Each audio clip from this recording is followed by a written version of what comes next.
Hey everybody, I'm back. Continuing on with Stress Week. So I have that schedule at the top of my website or my like page that will tell you exactly what I'll be talking about on a weekly basis. The first day we started diving into stress and the types of adaptogens and herbs you can take for stress relief, which is huge. It's a great start to getting yourself into a place where you can maybe balance a little bit of your hormones. These herbs and adaptogens can really make a huge difference, especially when you combine them with meditation and all the other things that I've talked about on my page. Today I want to talk about triggers, and this is kind of a personal story, so I kind of want to give you guys a little bit of background. So growing up, my birthday was always around Easter, and what that meant was when my parents would invite people, sometimes I'd have a really big turnout and sometimes I wouldn't. One year in particular, I believe I was 7 or 8. I can't remember. My mom gets on, you can put it on there. And nobody showed up. Not one person showed up to my birthday. And I was devastated. And my husband and I went to a marital conference 2 weeks ago, and they talked a lot about triggers, and it really started making me assess when I stress out or when I really freak out, it's always brought on by a trigger. So fast forward to nowadays, I'm turning 40 in 2 months, and my husband keeps asking me what I want to do with my 40th. And I just couldn't understand why. I mean, I'm not upset or freaked out about turning 40 at all. Like, I'm really excited to turn 40. But the idea of having a party and people being there for me is just, it's very overwhelming. Like, it's kind of freaking me out, right? And so last night was kind of his boiling point. He's like, I need to know who you want to come to your party. And I looked at him and I said, you know what?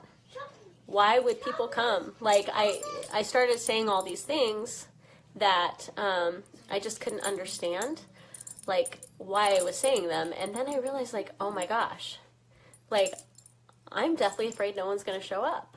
Just like at my birthday party when I was 7.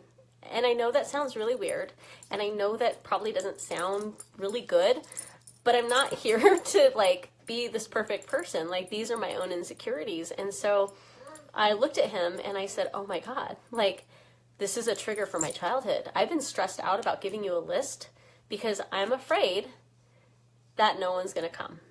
And, which ended up becoming a really healthy conversation and very healing for me.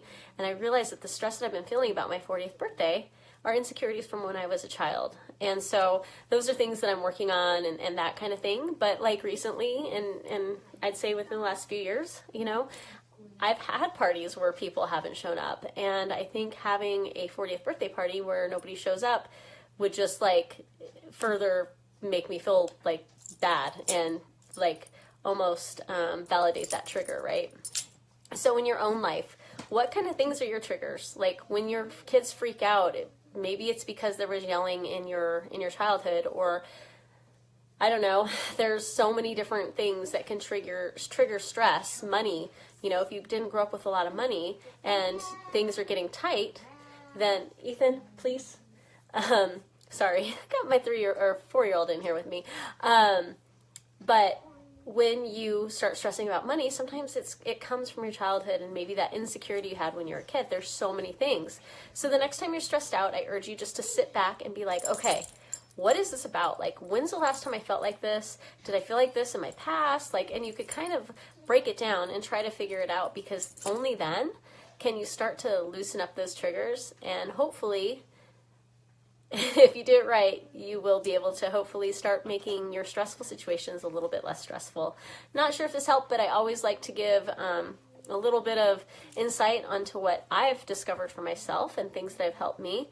Again, I was on 7 medications 6 months ago, really struggling with so many things, and it was really finally taking the time to learn about myself and dive into therapy and meditation and all that kind of stuff, with the help, of course, with my adaptogen friends. So I hope everyone's having a very great day. Thank you so much for watching, and we'll see you next time.